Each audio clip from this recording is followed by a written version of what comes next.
Hello everyone, Palytub here. Welcome back to Heroes of the Storm. Hope you guys are having a great day today. In today's video, we're going to be taking a look at Zarya. I previously have been running basically her main tank build, where you focus on just getting excess amounts of energy and shielding and living through everything. I believe that's what the last Zarya video was about.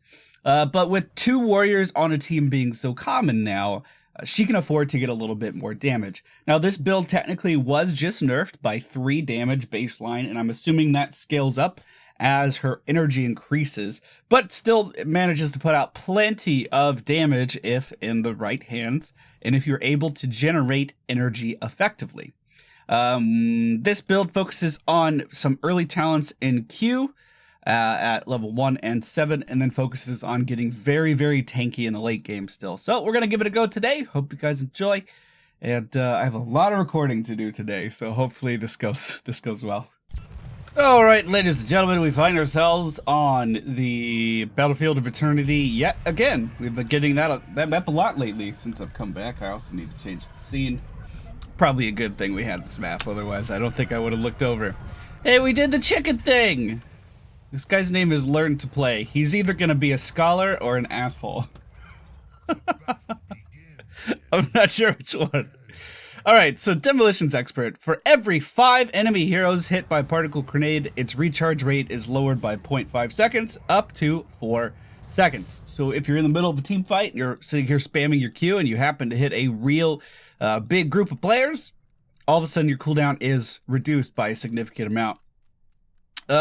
One particle grenade, once it hits 40 players, its radius increased by 15%. Not sure. If real pally time, either way, I hope you die in a flaming car crash. Great. Awesome. Thank you. I hope the same thing. Alright, we're dead. Okay, so, I was on fire there. Does that count? Looks like Zarya will be soloing the bottom lane, and I will be heading up top.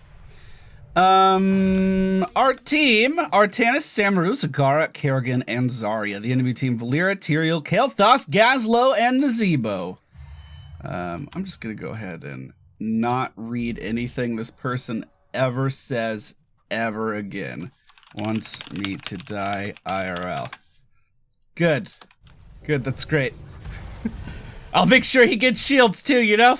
Gotta make sure he gets some shields. Anyway, when you are performing this build, great characters to draft Zarya against just for this particular purpose. I mean, she's pretty good in general too, but just for this particular purpose would be characters like Samaru, characters like Rexxar, ones that will be creating copies of themselves or have, you know, Misha in the example of Rexxar.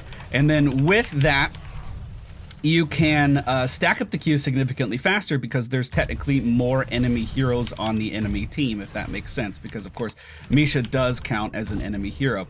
As our energy gets higher, this will continue to hit for more and more and more, although I do think it might be difficult for us to consistently keep high energy on a map like this unless we're just going in and standing inside of the circles that the boss has put down or something like that.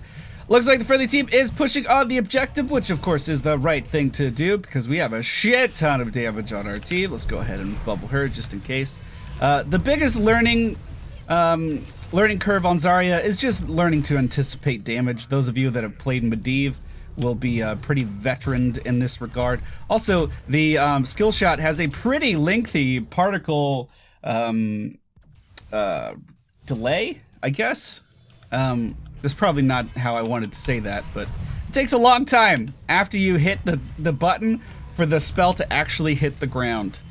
We are going to give me 20. This is going to allow us to increase our ally shielding that we can provide, assuming we do a decent job of picking up regen globes throughout the course of the match, which is one of those tiny little things that I always say I'm trying to get better at and then never actually do.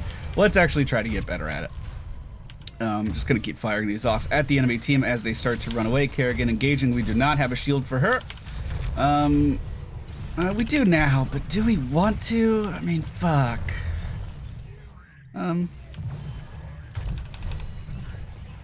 If they want to keep trading into me, I think I'm fine, actually. Never mind. Not the zombie wall ruined me. The zombie wall has ruined me. Maybe our Zagara will come to my aid. No, okay. All right, that's fine. The objective is, if I didn't get caught in the zombie wall there, I think we would have been fine. The objective is pushing top lane, which is already out of ammunition, and this thing is still sitting at very, very high health. The enemy team actually not defending against it very much. Gaslow was looking to continue to push into our base, and well, we saw what Nazebo and Tyrael were doing, so most of the defense here was based around a Kael'thas, who, as we all know, isn't that great at single target siege damage over a long period of time, so that's pretty good for us. Looks like we want to have a gank down here. That they can do that, that's fine. I really need to focus on getting those regen globes, and more importantly, just landing my Q on multiple targets, and I have to be in the lane that has more targets in order to do that. We'll go ahead and soak up some damage from the Kael'thas, and then start to just throw these bad boys out. We'll mitigate some damage that this Kerrigan was gonna take, and get a massive spike of energy for it, and maybe just finish off that Tyrael. We did fall a little short there. Valeera trying to open up on me is not going to go very well for her. All she did was give me a shit ton of energy. This time, however, woo, she almost got me. She almost got me. So now we're going to make it so we have pinpoint accuracy.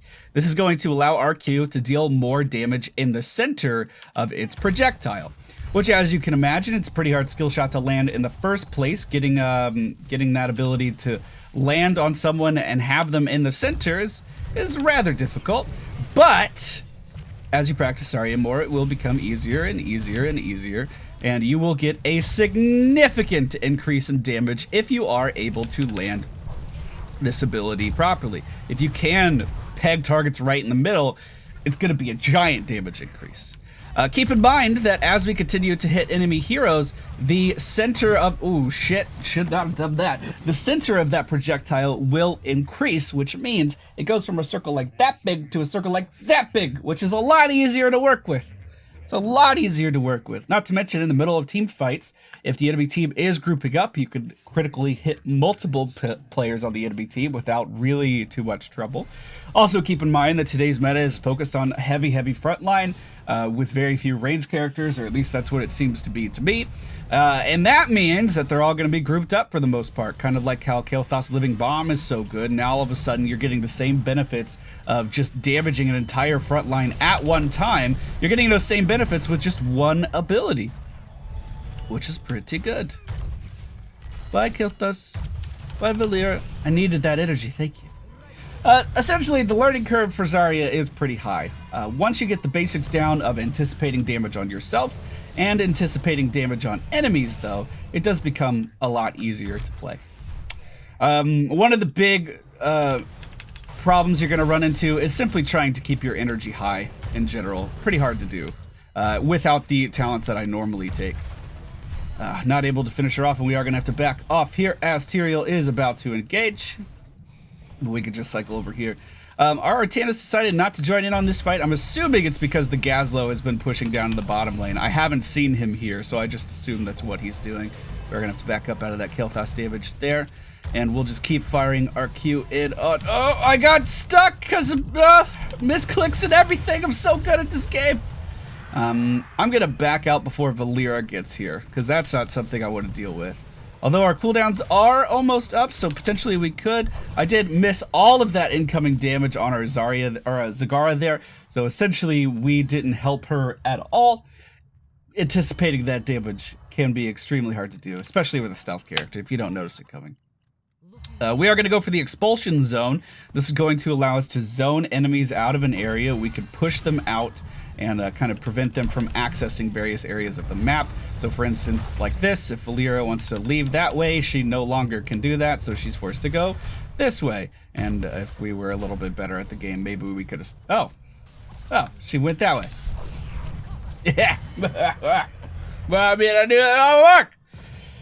I knew it all along. Of course I did. What do you mean I didn't see anything down there and I should have gotten more sleep? Your sleep. What the fuck? What is this?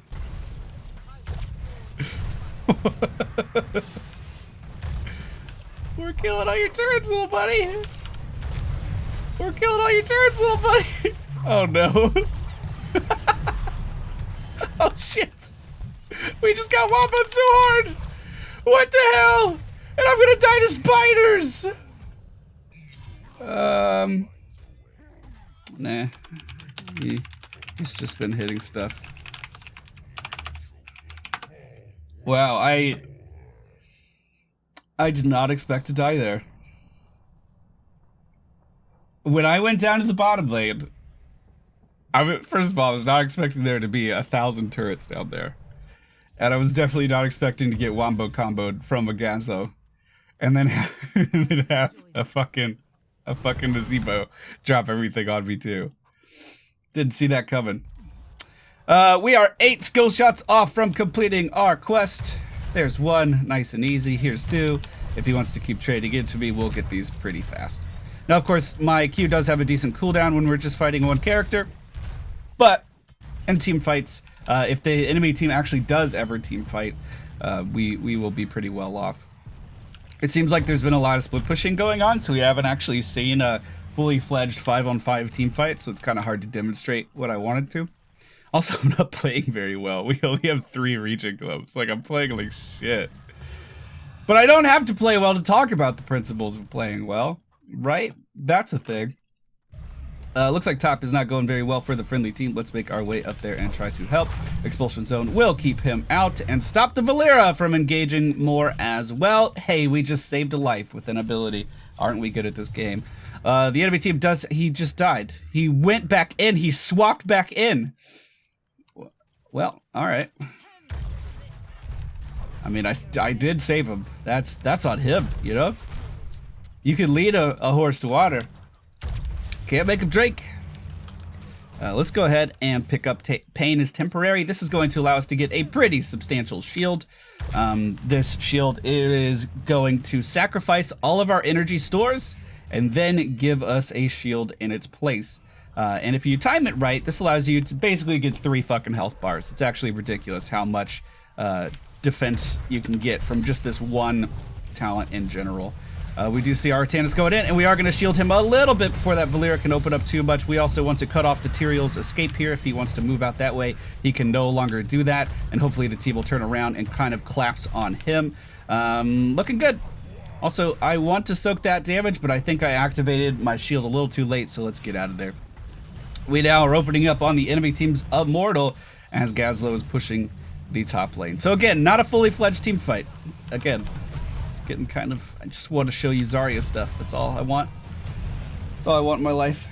Looks like Kerrigan's making her way up there. How many turrets does he have? It's not that bad.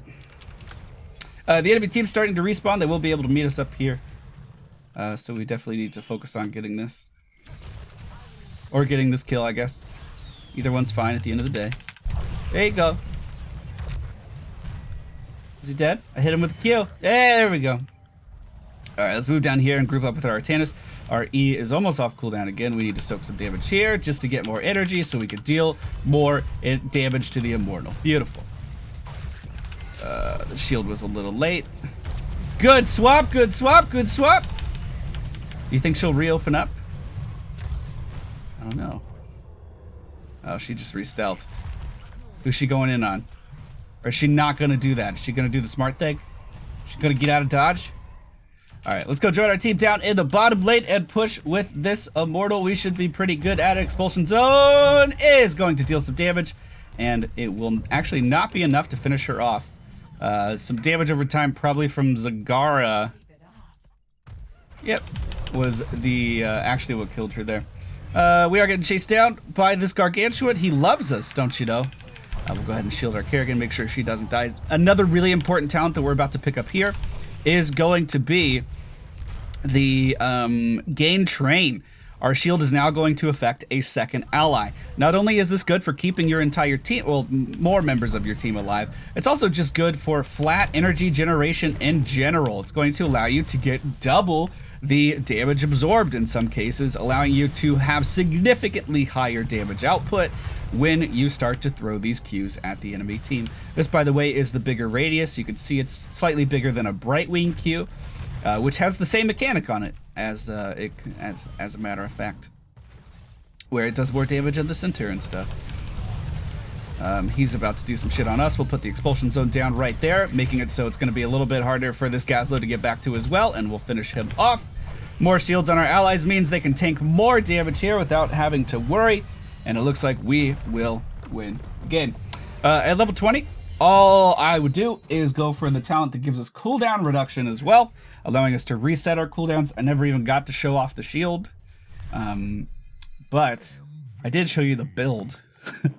And I've been using it to great avail, actually. It's been working out really, really well in both Unranked Draft and in Hero League. It does take a little bit of time getting used to just how those projectiles actually work. If you're trying to hit further away targets, you have to lead them by a ton. There's a lot of prediction there.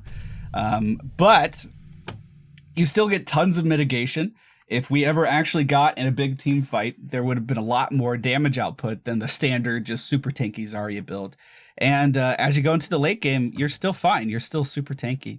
So the talents I went for today: Demolition's Expert, give me 20 pinpoint accuracy, Expulsion Zone, Pain is Temporary, Game Train to shield our allies, and then we would just simply go for the Unyielding Defender, activate to reset all shield cooldowns. This allows you to shield even more of your allies if more damage is incoming. Actually makes you very, very flexible as a defensive character. You can shield yourself more. You can get full energy with one application of your W, then sacrifice all of that with Pain is Temporary. Wait a moment, W again, because this lasts for a pretty long time. And then if you're still taking damage, you can reset all of your cooldowns and shield once more. Just as some examples of how good that talent is at level 20. Hope you guys enjoyed today's video. I know it was over pretty quick. I wanted to explain the build a little bit more. I wanted to show its team fight competency, but they just kind of split pushed and then we won everything. Who would have thought? But thank you all for watching. Hope you all enjoyed, and I'll see you all next time. Who do I want to play next?